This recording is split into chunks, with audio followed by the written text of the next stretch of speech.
예, 오늘 이렇게 같이 예배 드릴 수 있게 돼서 얼마나 감사한지 모릅니다. 우리 남기아 성도님 또 오래간만에 뵈서 반갑고, 우리 한상미 집사님하고는 그 식사 좀 같이 하려고 1년 전부터 계획했는데 6개월은 또 몸이 너무 안 좋아서 수술한 수술한 이후라서 어려워서 못했고, 또 6개월은 또 코로나 때문에 또 지금 연장되고 있습니다. 어제 우리 청년들 우리 소모임 금지 해제되고 식사도 하도 된다고 그래서 어제 드디어 벼르고 미루던 삼겹살 파티를 했습니다.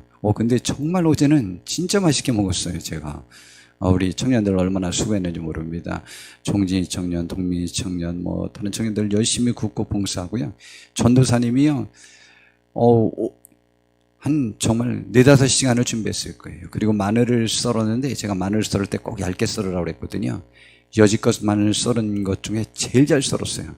근데 1시간 반이나 걸렸답니다, 마늘만 준비하는데.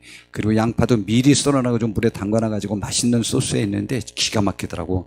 여러분, 양파 썰어가지고 물에 담가놨다가 그렇게 사용하면요, 매운맛 없고 죽여줍니다. 아주 어제 정말 청년들 전사님 이렇게 수고할 때 너무너무 감사했고요. 너무너무 좋았습니다. 행복하고 좋았는데 제가 사진을 찍었습니다. 하도 그 먹는 모습이 우스워서. 왜냐하면 전부 한 방향으로 뚝 떨어져 가지고 이렇게 먹어서 사진을 찍었더니 누가 그러는 거예요. 이야, 이거 꼭 고시원 식당 식사하는 것 같다. 그래서 이게 무슨 말이야, 고시원도 이렇게 거리 두기 하고 식사해? 그랬더니 아니요, 고시원에 가면 다 혼밥이거든요. 다 혼자들 아무 얘기도 안 하고 자기 혼자 밥 먹어요. 그런데 여기 꼭 그럴 것 같으네요, 라고 말합니다. 기념이 될 것 같으니까 사진 찍어놔도 좋겠네요, 그러더라고요.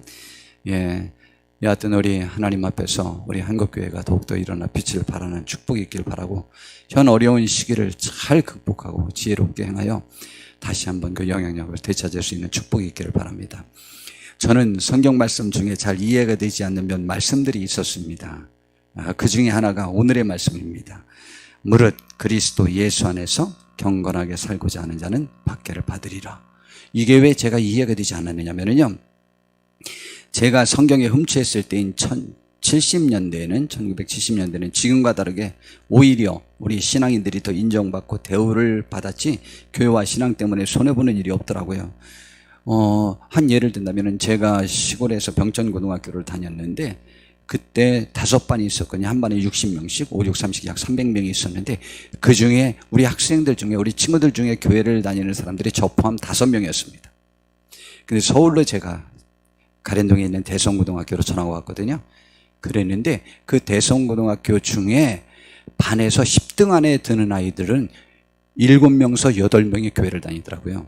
그때 10등 안에 들면은요, 그들의 대학의 목표는 연고대, 서울대, 이 세 대학을 바라보는 아이들이었어요. 인정받았던 거죠. 인정받고요, 얼마나 좋았는지 몰라요. 제가 세광교회를 다녔는데요, 이야, 사는 수준도 대단히 높지만 공부들을 기가 막히게들 잘하더라고요. 예, 굉장히 잘했습니다. 저만 꼴찌해서 2번째 했지, 꼴찌 한 명 있었는데 그 애도 전학원이라서 꼴찌했어요. 인정받았어요. 그렇기 때문에 저는 그때 성경에 막 심취했을 때인데 이 말씀이 이해가 되지 않는 거였어요.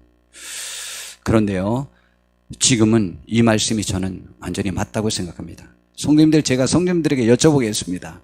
신앙 때문에 손해본 적이 있거나 어려움을 겪은 적이 얼마나 있었습니까? 만약 있었다면 우리 성도님들은 하나님의 뜻대로 살려고 힘쓰시는 귀한 복받은 성도님들입니다. 반대로 만약 신앙과 교회로 인하여 박해나 손해가 아직 없어 봤다면 굉장히 지혜로운 분이시거나 본질적으로 하나님께 온전히 매인 분들이 아니라고 볼 수 있습니다. 저는 이 부분을 아주 자신 있게 말씀을 드릴 수가 있습니다.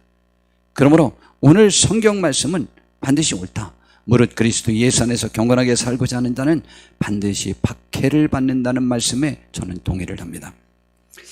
기독교는 박해의 역사입니다. 세상은 더 의로운 자들을 박해하는 세상입니다. 인류 최초의 인간 아담과 하와의 첫째 아들이 가인이고요, 둘째 아들이 아벨이었는데 이 가인은 자기 동생의 제사만 하나님이 받으시고 자신의 제사는 받지 않은 것에 대하여 분노하여 자신보다 더 의로운 동생 아벨을 죽이고 말았습니다. 최초의 살인자죠. 정말 기가 막히지 않아요? 최초의 살인자가 나온 거예요.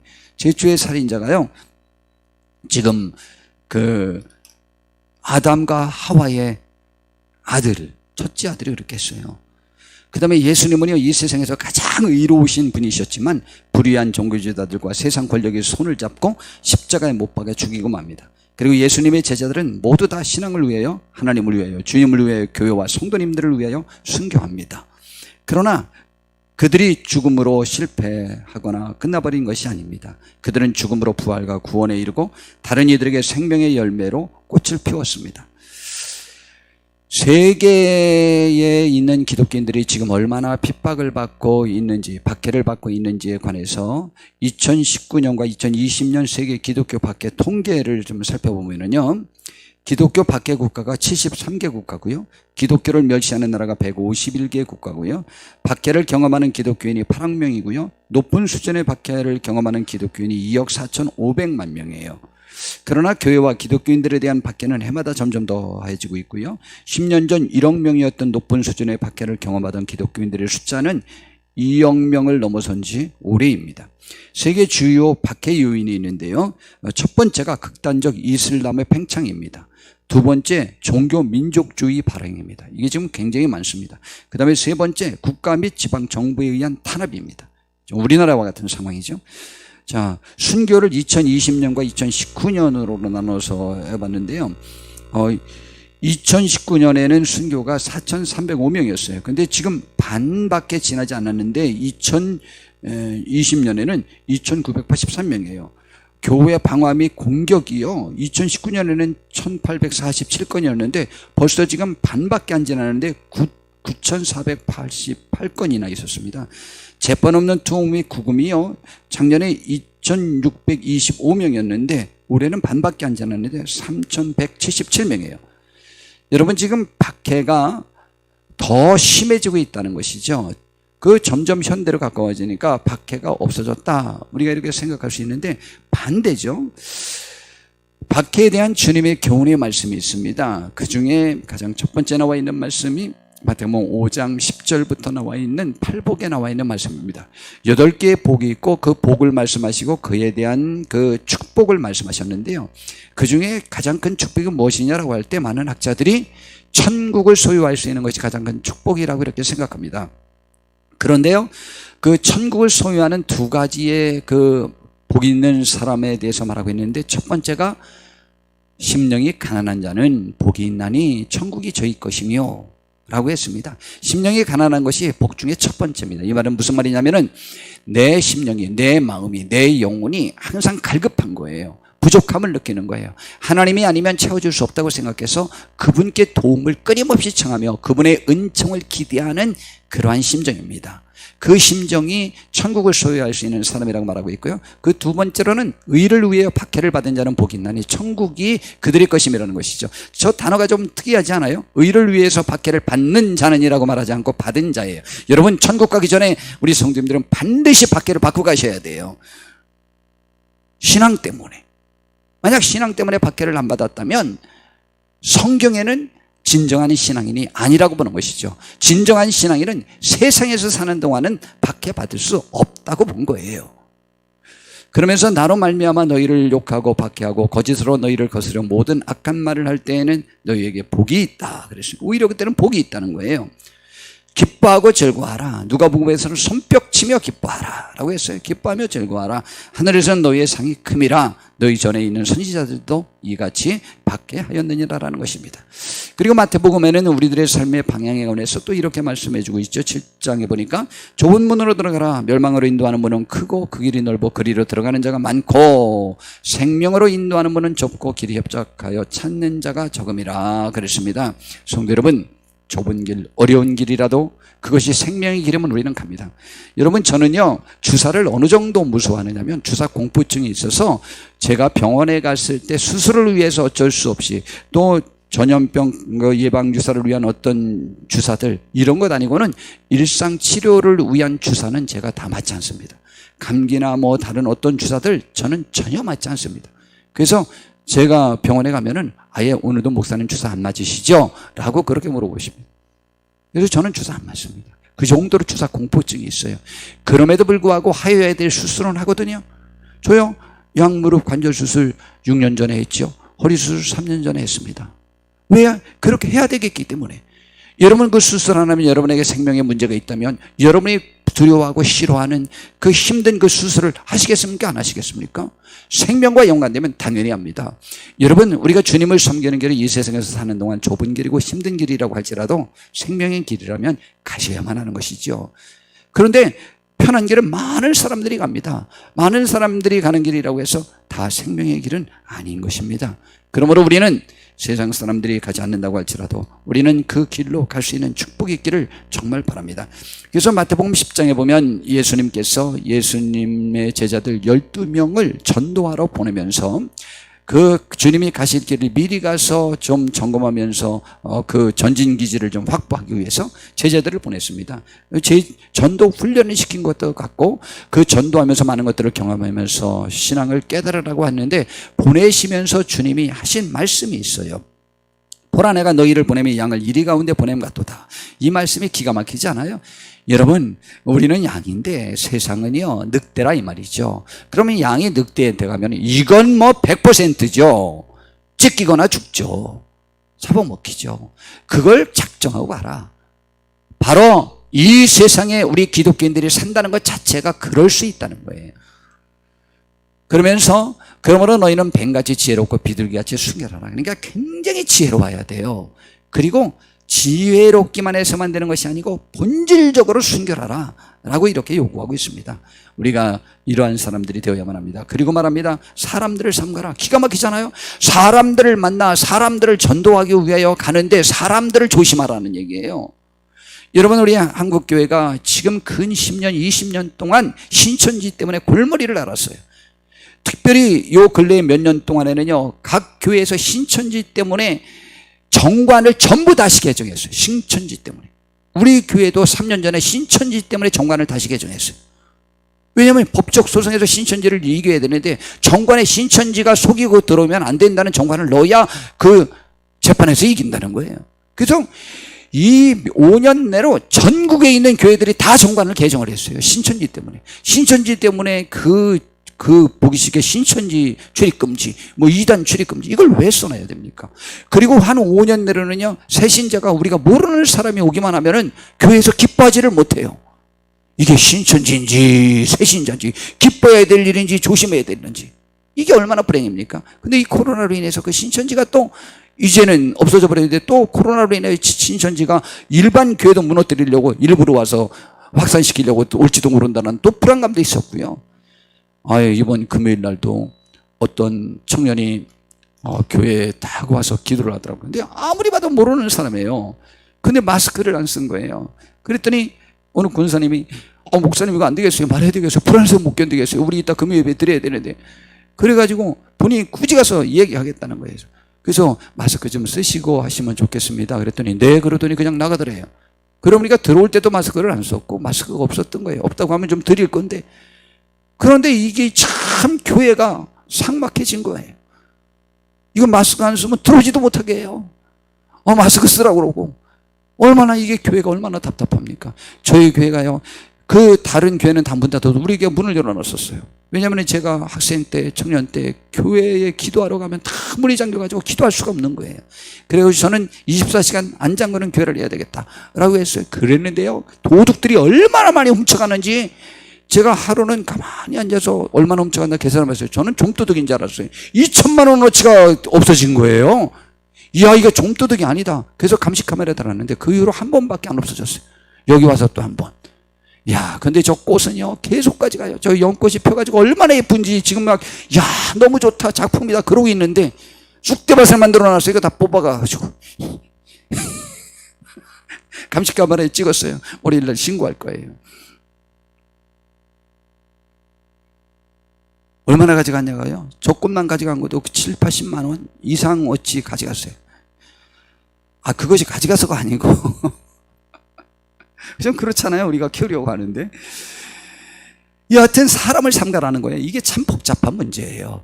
그들이 그들이 너희를 공회에 넘겨주겠고 그들에 해당해서 채찍질할 거라는 거예요. 그러니까 조심하라는 거예요. 삼가라는 거죠. 아니 그들을 가서 전도하라면서 그들을 삼가다니 이게 참 마음이 아픈 일이에요. 그러니까 지혜로워야 돼요. 또 너희가 나로 말미암아 총독들과 임금들 앞에 끌려가리니 그때 너희들은 염려하지 말라는 거죠. 이는 그들과 이방인들에게 증거가 되게 하려 하십니다. 바울 사도가 붙잡혀서 재판을 받게 됐는데 이것이 황제 앞에 가서 증거하기 위해서 그런 일이 있었다는 거죠. 성경에는. 그리고 너희를 넘겨줄 때에 어떻게 또는 무엇을 말할까 염려하지 말라. 그때 너희에게 할 말을 주시리니 말하는 이는 너희가 아니라 너희 속에서 말씀하신 이 곧 너희 아버지의 성령이시니라. 이 사도들이요, 무식했던 사도들이 붙잡혀 가서 말을 하는데요, 거기에는 모든 율법학자들과 대제사장들의 입을 완전히 막을 만한 그런 담대한 말들을 하게 되고 지혜로운 말들을 하게 되잖아요. 예, 그렇게 합니다. 그리고 장차 형제가 형제를, 아버지가 자식을 죽는 데에 내주며 자식들이 부모를 대적하며 죽게 하리라 그랬습니다. 예, 이런 일이 있을 거라는 거예요. 가족에게서 이런 일이 벌어질 거라는 거죠. 실제로 기독교 역사상 가족들끼리 그랬던 일이 얼마나 많은지 모릅니다. 또 너희가 내 이름으로 말미암아 모든 사람에게 미움을 받을 것이나 끝까지 견디는 자는 구원 얻으리라. 미움받아도 견디고 승리하는 우리가 됩시다. 그리고 이 동네에서 너희를 받게 하거든 저 동네로 피하라. 이 말씀이 참 기가 막히지 않아요? 좀 얄밉지 않아요? 아니 여기에서 받기라면 그만둬야지 옆에 얼른 도망가서 옆에 가서 또 하는 것이죠.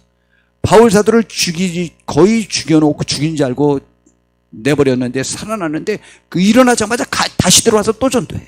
이것만 미칠 일이에요. 정말 얼마나 얄밉겠어요. 유대인들이 볼 때 바울 사도를 보면은 너무 얄미워서 그 바울 사도가 죽기 전에는 눈을 못 감을 사람들 많이 나왔을 거예요.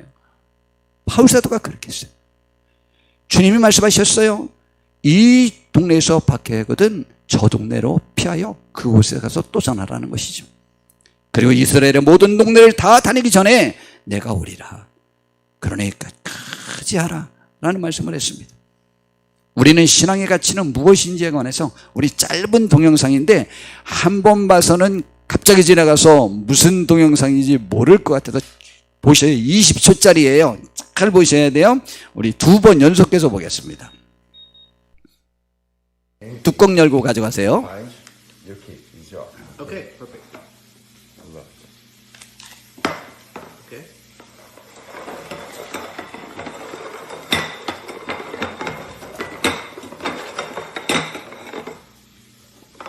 The yellow boat. Take.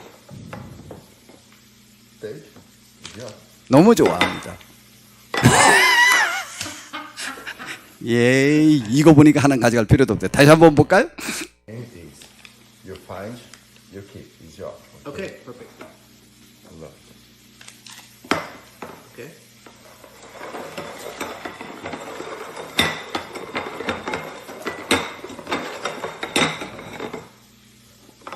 The yellow boat. Take. Take. It's yours. 우리 성도님들 마음은 어땠습니까? 저도 처음에 이 동영상 봤을 때 저 할아버지랑 기분이 똑같았습니다. 야, 그거 지금 보면서 야, 있었구나 하고 좋아했었는데 제 마음도 들킨 것 같아요. 저는 그냥 이것을 오늘 말씀 중에 왜 사용하려고 저의 화를 그냥 넣어봤느냐면 신앙은요, 보이지 않는 가치를 추구하는 것입니다. 여러분, 보이는 것만이 가장 큰 것이 아닙니다. 보이는 것만이 가장 귀중한 것이 아닙니다.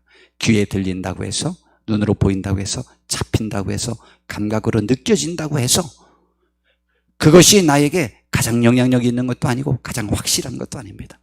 사실은 이 세상의 모든 것들은요, 보이지 않는 하나님으로부터 인하여 만들어졌습니다. 보이는 것들이 말입니다. 보이는 것들이 보이지 않는 하나님으로부터 왔고요. 그리고 보이지 않는 하나님에 의하여 이 세상은 움직여지고 있다는 사실을 우리는 알고 있지 않습니까? 그러므로 우리의 신앙은 우리가 듣지 못했어도, 보지 못했어도, 잡혀지지 않았어도 우리가 하나님에 대한 신앙을 가져야만 합니다.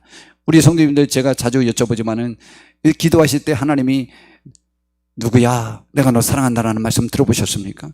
하나님이 제가 목사가 되었고 하나님 앞에 그렇게 많이 울었는데 사연아 내가 널 사랑한다라는 말씀 한 말씀도 안 하시더라고. 아, 진짜 하나님 너무하셨어. 그래도 저는 믿어요. 왜냐하면 성경에 기록했어요. 하나님이 날 사랑한다고. 그래서 저는 믿어요. 여러분, 하나님은 그렇게 믿는 거예요. 우리는 보이지 않는 가치를 바라봐야 돼요.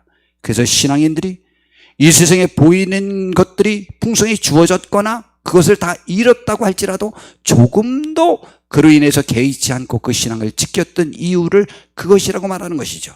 그래서 히브리서 11장이 믿음의 장인데 35절에 보니까 이렇게 35절부터 보니까 여자들은 자기의 죽은 자들을 부활로 받아들이기도 하며, 여기까지가 앞에 믿음으로 인하여 승리하고 복을 얻은 것들을 쭉 나열했습니다. 그 다음부터는 믿음 생활하다가 어려움 당한 것을 말합니다. 또 어떤 이들은 더 좋은 부활을 넣고자 하여 심한 고문을 받되 구차히 풀려나기를 원하지 아니하였고, 또 어떤 이들은 조롱과 책직질 뿐 아니라 결박과 옥에 갇히는 시련도 받았으며 돌로 치는 것과 톱으로 켜는 것과 시험과 칼로 죽임을 당하고 양과 염소의 가죽을 입고 유리하며 궁핍과 환난과 학대를 받았으니, 그런데도 조금도 흔들리지 않았어요. 왜? 보이지 않는 하나님을 바라봤기 때문에. 그리고 이런 사람들은 세상의 가치가 감당할 수 없는 사람이에요. 굳이 말하면 세상을 이길 수 있는 사람들이라는 것이죠. 우리도 보이지 않는 하나님을 바라보면서 이 세상에 보이는 가치를 이길 수 있는, 현실을 이길 수 있는 축복이 있기를 진심으로 바랍니다. 이번에 코로나로 인하여 예배 참석했다고 어린이집 교육생 실습 거부한 것으로 인하여 교육생 어머니가 청와대에 청원한 내용이 국민일보 7월 23일자 신문에 나왔습니다. 내용인즉 이러합니다. 대학교 아동학과 졸업반 딸을 둔 엄마가 딸이 교회 예배에 참석했던 이유로 직장에서 불이익을 당했다며 청원의 글을 올렸다. 청와대 국민청원 게시판에는 지난 20일 어린이집의 부당한 자가격리 요구를 처리해 주세요 라는 제목의 글이 올라왔다. 딸이 보육 수습을 하게 됐다는 청원인의 글에서 코로나19로 인해 일정이 번복되는 등 여러 우여곡절 끝에 딸이 설레는 마음으로 출근했다며, 그런데 실습 첫날 어린이집으로부터 교회 예배에 출석했다는 이유로 실습을 거부당했다고 밝혔다. 청원인은 해당 어린이집에서 딸에게 2주간 자가격리 후 교회 예배에 참석하지 않는 조건으로 실습을 진행하라고 했다며, 교회 예배에 참석할 거면 자격증을 포기하는 말도 들었다고 한다고 말했다. 그는 대부분의 교회가 정부 지침을 따르며 방역에 최선을 다하고 있다. 게다가 딸이 다니는 교회는 확진자나 강제 격리 대상자가 없는 교회라며 어린이집에 이 같은 조치가 납득이 가질 뿐 아니라 명백한 종교 탄압이라고 생각한다고 덧붙였다 라고 말했습니다. 경기도의 한 목회자는 21일 교회를 심각한 문제 집단으로 봤기 때문에 생긴 결과라며 기독교 혐오주의에 가까운 행동이라고 지적했다. 그러면서 교회가 코로나19 발병의 주요 시설인 양 몰아가는 정부의 방침에 문제가 있다고 지적했다. 그는 정부의 그런 태도가 교회를 점점 심각한 문제 집단으로 보이게 한다고 꼬집었다. 교회 출석 여부를 그래서 속이기로 맘먹으면 얼마든지 속일 수 있지만 적어도 정직해서 불이익을 당하고 손해를 보는 대한민국을 우리 자녀들에게 각인시키고 싶지 않았다며 잘못된 조치를 바로잡아달라고 청원 게시판에 글을 올렸다고 합니다. 제가 말씀드렸잖아요. 우리 냉난방기 유치부 실거 식당의 것이 고장이 났습니다. 2월달에 고장이 났어요. 그래서 그것을 수리를 요청을 냈더니요, 코로나로 인하여 부품이 중국에서 들어오지 못함으로 인해 지금 부품이 없으니까 부품이 들어오면 제가 꼭 기억했다가 바로 연락해서 수리해 드리도록 하겠습니다 라고 기사가 하고 갔어요. 그런데요, 7월달이 되는데도 연락이 없는 거예요. 그래서 제가 전화를 했더니 세상에 부품이 왔는데 교회는 가지 말라고 그랬다는 거예요. 아니, 이럴 수가 있어요? 그리고요, 그 외에 다른 것들이 얼마나 많이 있었습니까? 헌혈을 하려고 하는데 혈액원에서 교회에서 하는 것은 받을 수 없습니다. 더더군다나 교회 이름으로, 단체 이름으로 하는 것은 혈액 헌혈을 할 수 없습니다. 개인 이름으로 하십시오 라고 이렇게 요구했다는 거예요. 이게 뭐예요? 이 코로나 바이러스가요, 이 혈액을 통해서 전부 전염되는 건가 봐요. 그래서 그 혈액 속에 기독교인이라는 사람들에게는요, 그 마귀가 전부 코로나 바이러스를 혈액 속에 넣어가지고 전부 복인 자들이에요. 지금 이렇게 각인시키고 있습니다. 여러분, 여기는 지혜가 필요하고 믿음이 필요하고 결단이 필요합니다. 다니엘서에 보면 유대인들이 바벨론으로 포로로 잡혀가서 페르시아 시대까지 생활하던 그 기록이 다니엘서입니다. 그런데 느부갓네살 황제는요, 세계를 정복하고 각 나라에 있는 사람들을 잡아왔는데 누구를 잡아왔느냐면 특별히 유대인의 사례를 보면 왕족과 고관대작들, 높은 사람들만 잡아갔습니다. 뛰어난 사람들만 잡아간 거죠. 근데 그 중에 젊은이들 중에 뛰어난 사람들을 교육을 시켜가지고 관리로 채용을 했습니다. 참 좋은 정책이죠. 그것은 정당하게 또 대우를 해줬습니다. 그래서요, 다니엘이라는 사람은요, 바벨론 제국에서도 총리를 지냈고요, 바벨론이 망하고 페르시아가 들어왔는데 페르시아 황제도 그 다니엘을 인정해가지고 또 총리를 임명했어요.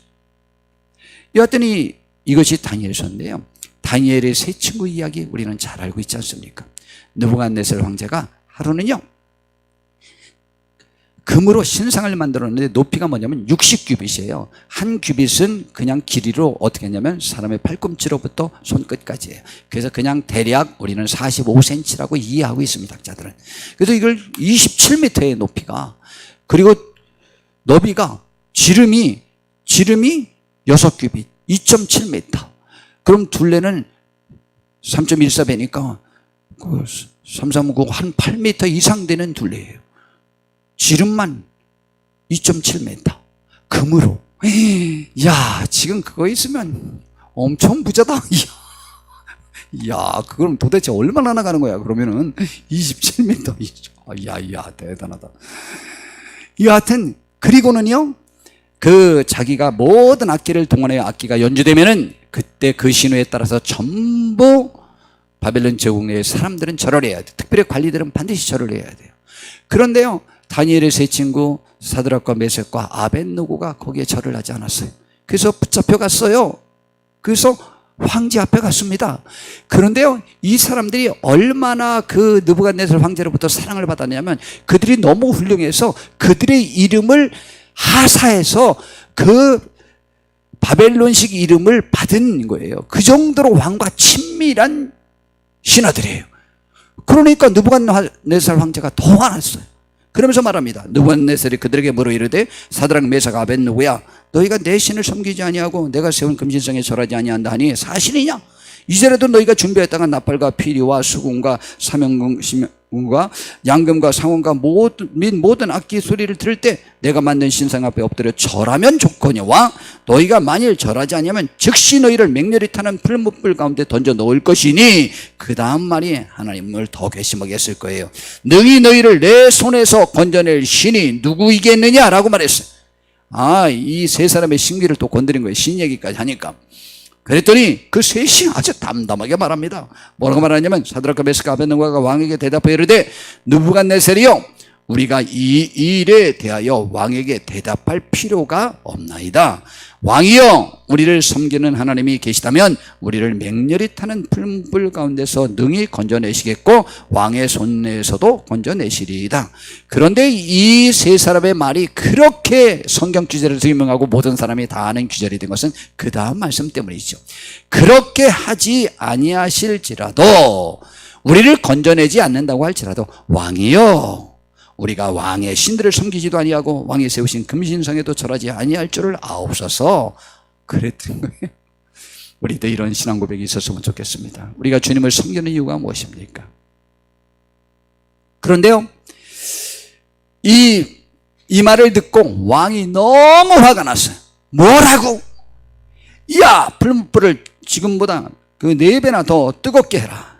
그래가지고 그 너무해서 표현돼요. 7배네, 7배. 4배가 아니고 7배나 뜨겁게 하라. 이 풀무불은 지금으로 하면 용광로죠. 쇠를 녹이는 그 불을 7배나 높이라는 거예요. 그리고 거기에 넣으라는 거예요.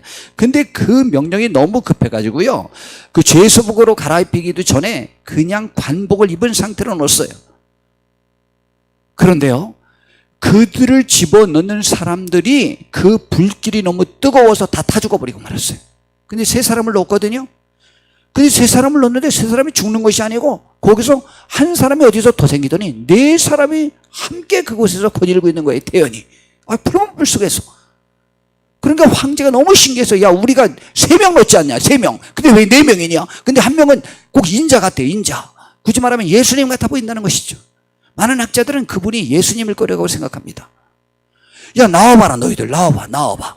그랬더니 나왔어요. 나왔는데요. 머리카락도 옷도 하나 눌지 않았어요. 그리고 나왔어요. 그리고는 그때 느부갓네살 황제가 내린 말이 있습니다. 느부갓네살이 말하여 이르되 사드락과 메삭과 아벳느고의 하나님을 찬송할지로다. 그가 그의 천사를 보내서 자기를 의뢰하고 그들의 몸을 맞춰 왕의 명령을 거역하고 그 하나님밖에 하는 다른 신을 섬기지 아니하며 그에게 절하지 아니한 종들을 구원하셨도다. 그러므로 내가 이제 조서를 내려놓으니 각 백성과 각 나라와 각 120개의 도가 있었어요. 우리나라는 옛날에 8도 있었고 지금은 13도가 있잖아요. 120개 도가 있었어요. 각 나라와 각 언어를 말하는 자가 모두 사드락과 메삭과 아벳느고의 하나님께 경솔히 말하거든 그 몸을 쪼개고, 아주 심하게 말하죠, 죽이라는 것이죠. 그 집을 걸음터로 삼을지니 이는 이같이 사람을 구원할 다른 신이 없음이니라 하더라. 왕이 드디어 사드락과 메삭과 아벳느고를 바벨론 지방에서 더욱 높였다고 말했습니다. 멋있죠? 우리도 이런 기회가 오면 이렇게 한번 해봅시다. 아멘도 해도 됩니다. 아멘. 우리 말하지 말라고 해서 못하신 거예요. 다 아멘 다 하려고 했는데 제가 저때 우리 예배 중에는 한마디도 하면 하지만 안 된다고 그래갖고 안 하신 거예요. 이렇게 순종 잘하면 천국 가십니다. 근데 목사님 말에 순종한다는 것과 하나님 말씀에 순종한다는 것과 100% 일치하지는 않습니다. 자, 그러나 그 다음에 이제 다니엘 얘기를 봅시다. 다니엘을요, 다리오라고 하는 황제가 총리로 임명했어요. 그런데 그가 너무 잘하는 거예요. 너무 잘해가지고 모든 관리들의 시샘을 받았어요. 그리고 사절에 보니까 이에 총리들과 고관들이 국사에 대해 다니엘을 고발할 근거를 찾고자 하였으나 아무 근거, 아무 허물도 찾지 못하였으니 이는 그가 충성되어 아무 그릇됨도 없고 아무 허물도 없음이었더라 그랬어요. 그들이 이르되 이 다니엘은 그 하나님의 율법에서 근거를 찾지 못하면 그를 고발할 수 없으리라 그랬어요. 굳이 말하면 신앙을 걸고 넘어지지 않는 한 이 다니엘을 넘어뜨릴 수 없겠다. 그래가지고 자기들이 한 꾀를 내가지고 다리오 황제에게 간 거예요. 그리고는 실제로 보니까 나라의 모든 총리와 지사와, 총리는 이제 다니엘이고요, 지사와 총독과 법관과 관원이 의논하고 왕에게 한 법률을 세우며 한 금령을 정하실 것을 권하이다. 아주 일치단결했어요. 왕이여, 그것은 곧 이제부터 30일 동안 누구든지 왕 외에 어떤 신에게나 사람에게 무엇을 구하면 사자굴에 던져넣기로 한 것입니다. 이렇게 해서 왕의 권한을 좀 강화합시다, 뭐 이런 얘기예요. 그랬더니 왕이 그거 싫어할 일이 있어요? 뭐 생각도 못하고 그럼 그렇게 해보자. 그런즉 왕이요, 원하건대 금령을 세우시고 그 조서에 왕의 도장을 찍어 메대와 바사에 고치지 아니하는 규례를 따라 그것을 다시 고치지 못하게 하소서 하며 이에 다리오 왕의 조서에 왕의 도장을 찍어 금령을 내렸습니다. 특별법을 만드는 거죠. 특별법. 법은 특별법, 우선의 법칙이에요. 그래서 특별법이 제정되면 그걸 따라야 돼요. 우선적으로 지켜야 되는데 이 특별법, 없던 특별법이 제정이 된 거예요. 이건 다니엘 죽이려고 만든 거예요. 그래서 금령을 내렸어요. 근데 10절에 보니까 다니엘이 이 조서에, 총리가 그거 몰라요? 이 조서에 왕의 도장이 찍힌 것을 알고도 자기 집에 들어가서는 웃방에 올라가 예루살렘으로 향한 창문을 열고 전에 하던 대로 하루 3번씩 무릎을 꿇고 기도하며 그의 하나님께 감사하였습니다. 이것을 포착하려고 그들이 눈을 부릅뜨고 지키고 있다가 금방 발견해가지고 다리오 왕에게 떼거리로 몰려왔습니다. 그가 이렇게 했습니다. 그러니 죽여야 됩니다. 사자굴에 넣어야 됩니다. 근데 왕이요, 그것을 재갈을 못 내리는 거예요. 하루 종일 다니엘을 살리려고 별짓을 다 하다가 안 돼가지고 저녁에 할 수 없이 재갈을 내렸습니다. 재갈을 내렸는데요, 재갈을 내리고 이제 그 사자굴에 넣기로 했습니다. 그런데 굶주린 사자굴에 넣어놓고 18절에 보니까 왕이 궁에 들어가서는 밤이 새도록 금식하고 하나님께 오히려 기도했어요. 다니엘은 들어가서 잠잤는지 뭐하는지 다니엘에 대한 얘기는 없는데 왕이 밤새도록 금식하고 그 앞에 오락을 그치고 잠자기를 마다해서 꼬박 세웠어요. 아주 철회를 했어요. 이튿날에 왕이 새벽에 일어나 일찍 새벽녘에 내려갔어요. 그래서 20절에 보니까 다니엘이 든 굴에 가까이 이르러서 슬피 소리질러 다니엘에게 묻되 살아계시는 하나님의 종 다니엘아. 이 표현이 멋있지 않아요? 이것이요 황제 입에서 나온 하나님에 대한 정의예요. 살아계신 하나님의 종 다니엘아, 내가 항상 섬기는 네 하나님이 사자들에게서 능히 너를 구원하셨느냐 하고 소리 질렀어요. 그랬더니 밑에서 큰 소리가 들려왔어요. 왕이여 원하건대 왕은 만수무강하옵소서. 이야, 멋있잖아요. 나의 하나님이 이미 그의 천사를 보내어 사자들의 입을 봉하셨으므로 사자들이 나를 상하지 못하게 하셨사오니 이는 나의 무죄함이 그의 앞에 명백함이 오며 또 왕이여 나는 왕에게도 해를 끼치지 아니하였나이다.